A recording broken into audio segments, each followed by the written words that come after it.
Hi, friends. Just a couple thoughts for you on behalf of the Abiding Together podcast. Life has radically changed for a lot of us. I think a week ago, perhaps we had an idea of how the week would go and how our lives would unfold this month. And for every single person on planet Earth, life has been radically disrupted. I was just at the grocery store, and so many of the shelves are totally empty, and there's buying limits on so many of the items there. And I think people are really afraid, and maybe you are too. And we just want to offer you our hearts and just to offer you just a couple thoughts. One of my favorite sayings from John Paul II is when he said this. He said, "For people of faith, there are no coincidences, only aspects of God's providence that we have not yet fully understood."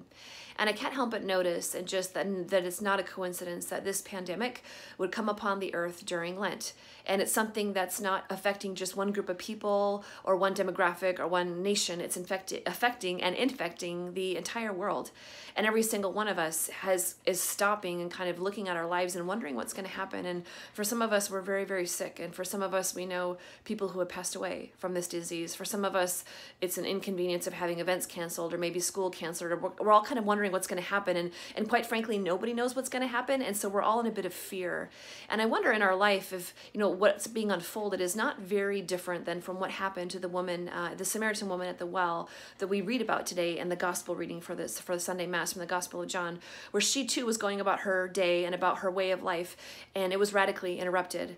And it wasn't interrupted by a virus, it was interrupted by the Savior, where she brought her jar to the well and was trying to quench her thirst, as we all do, where Christ just totally disrupts her life and changes not only her life, but the life of the entire village because of the conversion that she experienced through him.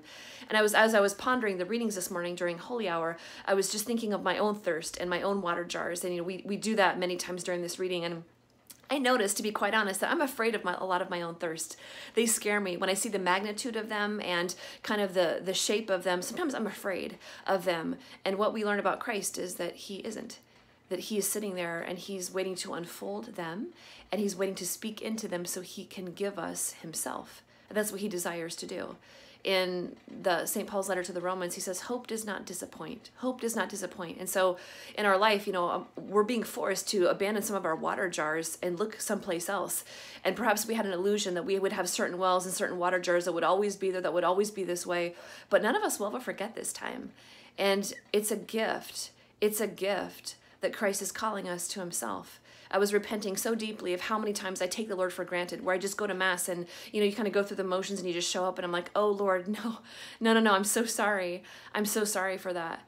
Because you are here and you heal us and you are among us and we're aching for you. And some of us, that some of you guys watching this probably haven't even been able to go to Mass today. And it doesn't not break our hearts. It breaks our hearts. And so we just ask the Lord just to come and be with us, to come and sit by our wells, to call us and draw us closer to himself, that we wouldn't waste this time, that for whatever reason God is giving us this time, he's allowing it to happen and he's with us. He is sovereign. What's happening right now is not the end of the story. It's not the end, and we might not know what's going to happen, but God does, and he knows and he cares, and everything fits into his hand. It's all within his sovereign plan, so we are not alone, my dear friends. We are not alone. So just wanted to offer you just our hearts and just to let you know that we are praying for you, that we love you, and that we are on the journey with you, right? And we will bring our hearts and our desires to Christ at the well, who desires to bring us into himself and transform us. So God bless you. God bless you. Bye-bye.